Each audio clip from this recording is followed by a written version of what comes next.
super excited to be able to play in front of our fans one more time this year. I think that it's been a terrific season for our team, and to be able to get on the Irwin Center court one more time will be special for us. I think this is going to be a very challenging matchup for our team. I have a lot of respect for Charlie and the way she coaches. I've known her for a long time, and her teams have some tendencies about them that are always the same. They're extremely competitive, play defense as good as anybody. And this particular team has been very impressive on the board. So I think it's going to be a real challenge for our team, but we're excited to play and looking forward to tomorrow night. We'll begin with questions for our student athletes. Jatari, can you talk about the matchup you're going to have on this basket? They were very physical against the Yeah, we saw them a little bit in the third quarter yesterday. I thought they were very physical offensively in the post and also defensively playing the other team's big girl. I saw them make a lot of turnaround jump shots and mid-range shots, also moves, post moves to the basket. So we definitely have to play post defense and respect them inside. Ariel, I know you want to approach every game exactly the same, but is it a different feeling when the Sweet 16's on the line and it's a major conference opponent versus just opening up the tournament against a smaller school like Maine? You have to be focused. We're really going to have to put our preparation into play and do what our coaches ask us to do. Ariel, you were, I think you were a freshman. You went to Cal. Yes. Can you describe the difference between the challenge playing at Cal and the comforts of playing at home the last 3 years? That was definitely a challenge. Just as far as time, you don't think that you notice it, but once you get to playing and then you have to get to sleep and wake up the next day, it's definitely a challenge. It's definitely a blessing to be able to play at home our first 2 rounds. Ariel, as one of the bigger guards, how important will rebounding be, not just from the post perspective, but from the guard perspective as well on the offensive end? It'll be extremely important. It's important for our team, period, to help our post rebound more. I think we need to rebound more as a team versus just depending on our post all the time.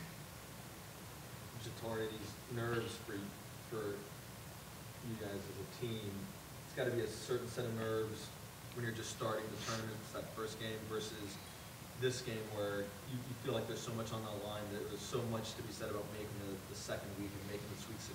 What's the difference in feeling between starting the tournament and trying to advance into the Sweet 16? I think it's kind of the same all the way through. The first game, you just kind of, for the freshmen, I guess the younger players getting out there and getting their feet wet and stuff like that, but it's survive in advance. So we have to treat every game like it'll be our last game. So every game has to be, we have to come out our hardest and our strongest every game.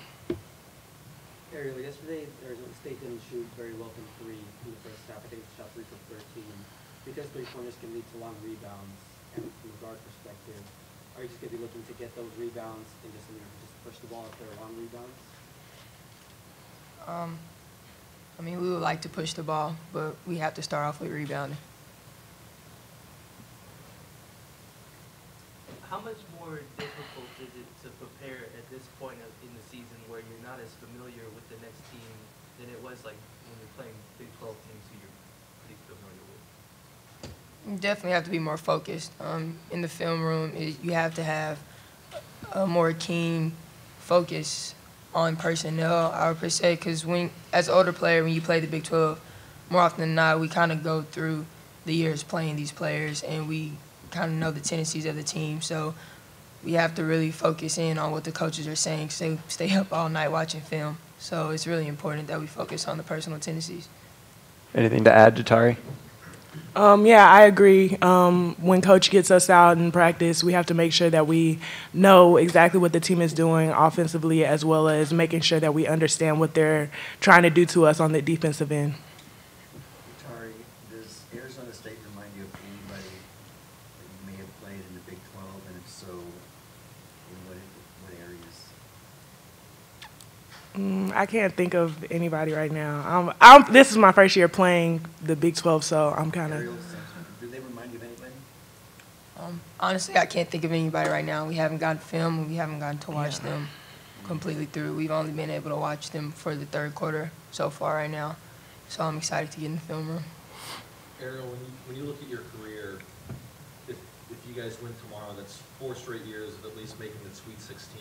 How big is that for you individually for this program, especially where it was when Coach Aston came in? I think it's huge. I think it's a testament to Coach, honestly. Every year she's come here, we've gotten better and better on the court. I feel like the product that we put on the floor has gotten better every year. So honestly, I just think that's a testament to her and her diligence and focus and passion for this program. What does it mean to you to have a run like that, though, individually? Because everybody surviving advance, it's what this month is all about, and you've been able to do that so much in your career here. It means a lot. I'm thankful to have the teammates that I've had throughout the years, thankful to have the coaches that we've had that's pushed us to not settle for anything, to always push forward and want to do greater and want to do better and want to do bigger things.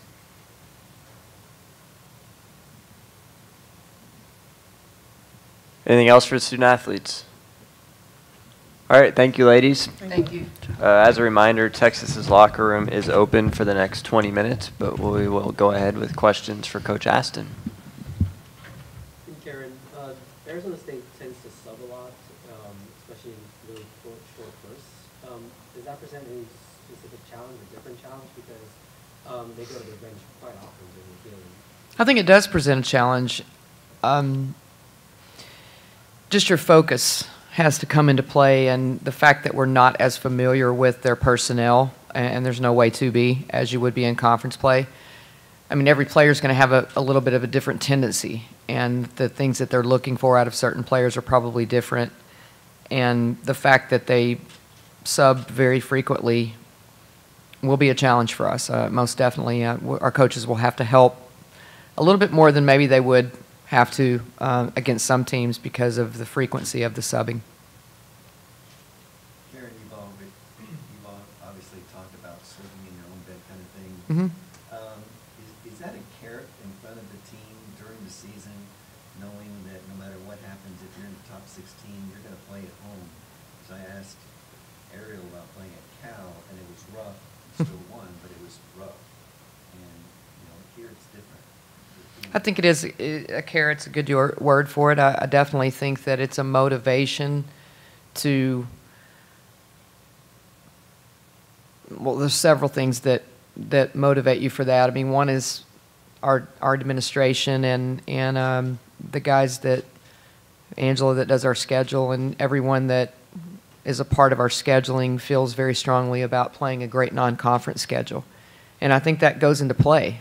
If you get down to the difference between you and maybe another team that is going to host and you similarly finished in conference play, then your non-conference schedule and your strength of schedule is going to come into play. So it motivates us to play a tough non-conference schedule. And then I think that once you get into conference play, if you happen to have some setbacks like we did this year, it keeps you motivated to not – I mean, obviously we're motivated to try to win the conference, but I also think that it comes into play when you're starting to think, do you want to let one loss turn into two? And, how do you finish your last 10 games? I mean, all of those things, I think our team and our program understands the importance. And then the last, and I wouldn't say it's last as far as importance, but just for the players to be able to play in front of their family and friends, the potential of 2 more times is, I think, very motivating for them. Karen, not that this team, you would worry about them overlooking anybody, but could you point to last year's second-round game and how much of a sweat it really was? And just a friendly reminder this time of year not to overlook anybody. Yeah, I don't think that they'll do that. I mean, I think that most of them would remember last year's game against North Carolina State, and I mean, we were at home, but obviously that was a very challenging game for us. I also think they're paying attention. I mean, again, as I mentioned last night, there were 3 or 4 upsets yesterday. So, I mean, that wasn't even – we're not even to the second round. We're now in the second round. So I think that our players are aware and very honed in on the fact that this is just – it's one game, and, you're not going anywhere unless you win the game. So I think they'll be very locked in. I mean, they know Arizona State's good. We've scrimmaged them the last couple of years. close scrimmages, so we're somewhat familiar with playing style. How much familiarity, I guess, do you have with them? Because we just kind of talked about the idea of this tournament format, you get to play teams you don't always meet, but here you've got a situation where you have matched up personnel. And how do you feel about that? Well, they're a little different. They graduated several people, so they are, I think, fairly young in some positions. I mean, it's the first game of the year and not really a game. I mean, it's a close scrimmage, so I'm not sure that any of our players actually remember. They might remember their style. I don't think they'll remember the players until they get possibly in the film room. The coaches may have a little more familiarity with personnel, but you know, that first game of the year, I don't think anybody remembers much of anything. They're just trying to see what they have. But it's, I mean, you remember their competitiveness. That's no way to get around that. Will you be looking for Brooke to maybe have around 7 rebounds that she had yesterday or a little more? I'm going to look for everybody to rebound tomorrow. If they don't, then it's going to be a long night for us. Do you think they can match you on that speed in transition with Brooke and LaShawn, or is that something you really want to try? Well, it goes back to rebounding. I mean, as I said last night, even with knowing that Maine was going to try to control the tempo of the game in the same sense, I mean, rebounding plays into transition for us. So I think that's why this is going to be such a challenging game, is that they're really good on the boards in a lot of areas. I think the other challenging thing for us is that their guards rebound really well. I think Robbie is one of their second or third leading rebounders, so I think when you look at that, that's going to be challenging for us. Karen, Ariel said the right things, but you got to have the right mindset with every game. But is it a different? Do you sense something different from your players when they're playing a big name school like Arizona State, McBurke, and the Sweet 16 is on the line? In years past, maybe so, but I mean, I thought we were pretty ready to play last night. I didn't think we looked like we were playing a name or a conference or anything else. I thought we were pretty focused. Again, we may have lost a little bit at halftime, but that was worth it. But I did think that we looked like a team that was pretty serious about playing, and I think that we'll be ready to play tomorrow. I don't think there'll be any type of different mentality for us. What do you need from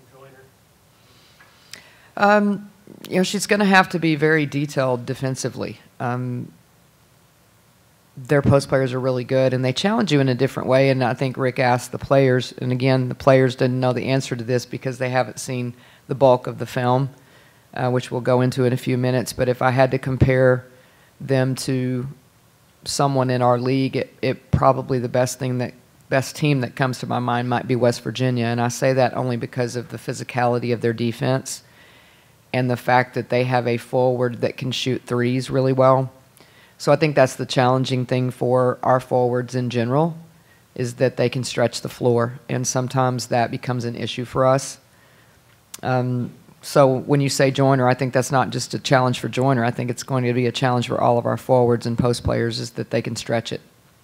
Because they can't stretch the floor, might you be more inclined to go zone as opposed to man? I mean, I don't know that we would get too far away from what we've been doing all year long. I think that's, I mean, I've seen them zoned in conference play a little bit, but I also think that they can shoot the ball. So, and zone, the thing about a zone is that that's even harder to rebound in a zone, and I think that, I mean, they crash so well. You better figure out a way to get a body on each one of them. Their guards rebound well. Karen, the fact that you're on this run of the last few years of at least making the second weekend, what's allowed this team to be able to do that, this program to be able to do that, and what does it mean to you personally to be having so much success in this tournament? I think what's allowed it has been the players' buy-in. You know, they buy in the recruiting process. So you're looking at some seniors that 4 years ago bought into, you know, the fact that they wanted to come here and make an impression on this campus and an impression on this program, and they absolutely have done that. And that goes back to the first class that we had in here that hung around. Some did and some did, but the ones that hung around made an impression on our program. And I think it's just the buy-in of our culture, and I mean, it's a goal, and one that should be a realistic goal for this program every year, and it doesn't mean that they're, I mean, I'm not disrespecting our opponent because it's going to be a very tough game tomorrow night, but that's the goal that should be a realistic one every year for Texas. Coach, I think it's been 4 years now the NCAA went to the top 16 playing host for the first 2 rounds. Mm-hmm. Is that good for basketball in that you're going to get fans, or is it unfair in basketball that the other 3 have to be visitors, true visitors every time? Well, I think that it's a reward for, again, the body of work, for people that were willing to schedule tough non-conference games and then played consistently all year long. Because I think that's the combination of the things, I mean, that gets you the ability to host. You not only played well in your conference games, but you also probably played somebody in non-conference play and boasted your strength of schedule. We tried it the other way, and I would say that it's been beneficial to have, I mean, this is about the student-athlete experience. It always has been and it always will be, and for the student-athletes, I think that they enjoy. I think if you asked most of the players, they would, I mean, regardless of whether they're at home or not, I mean, they would say that they would rather play in a packed gym. And when we tried it the other way, the gyms, unless it was lucky enough to have the city that won the hosting was lucky enough to have someone local, then there were not as many people in the stands, and so it didn't make for a great experience for any of the student athletes. I think this is better. I think everyone would tell you they'd rather play in front of a crowd. And I mean, my wish is that this is a packed gym tomorrow night. I mean, I think we're the only show in town Monday night. I hope, unless there's a band playing somewhere, and they'll probably be playing the next night too. So, I mean, I just want to encourage everybody in the city to come out and see a really, really good basketball game. I'm hoping that it will be. I'm assuming it will be. I know that it will be extremely competitive. And anybody that missed the second-round game last year missed a show. So I am anticipating that same level of competition between the 2 teams. And I would just encourage anybody that wants to come to the game. I hope that our student body hears about it by the time they get back on campus tomorrow for the first day of classes. It's 8 o'clock tomorrow night. Everybody's gotten off work. The crowd, the traffic should be died down, and students should be looking for something to do. Probably don't have a lot of homework after the first day of class. So this is a perfect storm, I guess so to say, for us to have an unbelievable crowd, and we should have that. This team deserves that. Coach, you talk about Arizona State can rebound and they're physical. Where do you feel like your team has an edge? Well, I think that both teams are going to mirror each other quite a bit defensively. I do think that if we can rebound and we do an admirable job on the boards, I think we can get out in transition and play some early offense.